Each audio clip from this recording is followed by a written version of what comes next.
80s, every year, if you look on the Social Security website, it's really interesting. Every year it tells you the evolution of the use of the Social Security number. Now it's required on birth certificates and death certificates, and I think as of 1994, it's required for every child over the age of 1.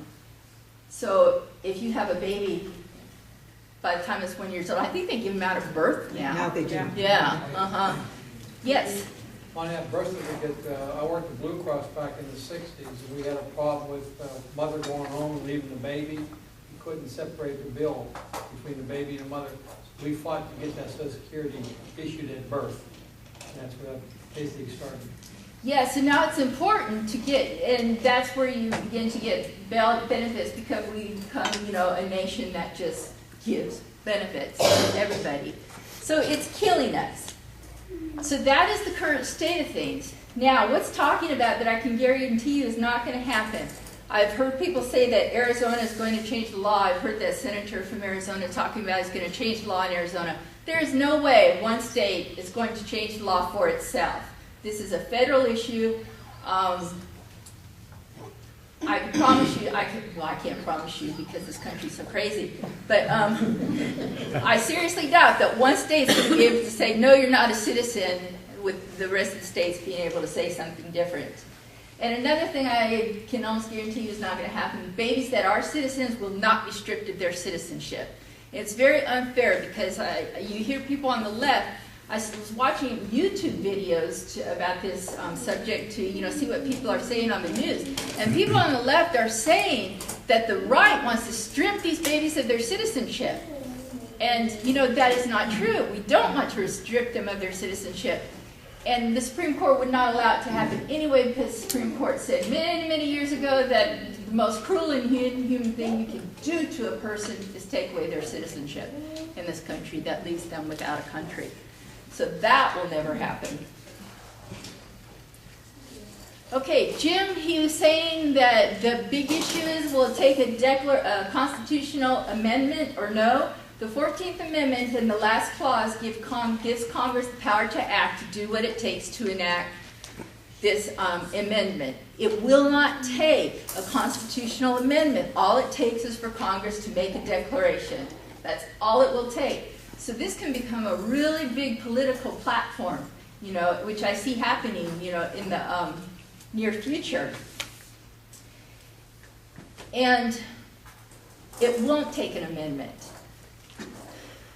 So let's see. All right. What the left is saying that I find to be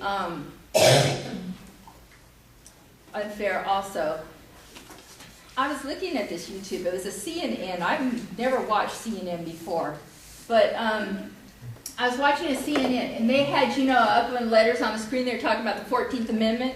And what they had up, in writing on the screen, was somebody from some organization that, was complaining about the right, and they're wanting to, get rid of American citizens.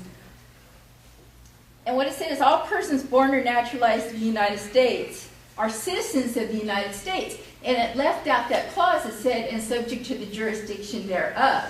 So, that was very, very unfair. And if you don't know any better, you don't know any better. And you think, well, it's plain as day that, if you're born here, you're a citizen. It's not. You're subject to the jurisdiction of this country. And another very, very unfair thing that's saying, and I want you to, listen for this and keep your ears open. They're saying that the right wants to repeal the 14th Amendment. That is absolutely not true. There's no way in the world anybody's talking about repealing the 14th Amendment. But that is propaganda that is being, perpetuated by the left to, make it look like we're against everybody. So those are pretty much all facts. I was giving this a lot of thought.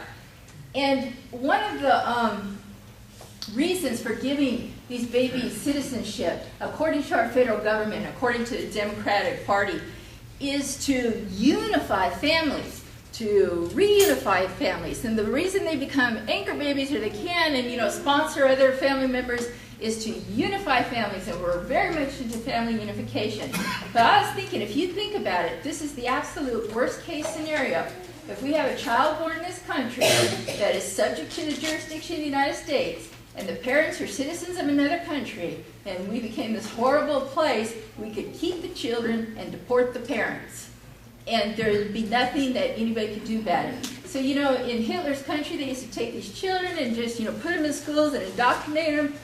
It's set up perfectly for that by these anchor babies. So that's, you know, really a scary thought. I hate to think that that could happen in this country, but as we're seeing, anything is possible. And that's all I have to say on the subject. Yes. Thank you.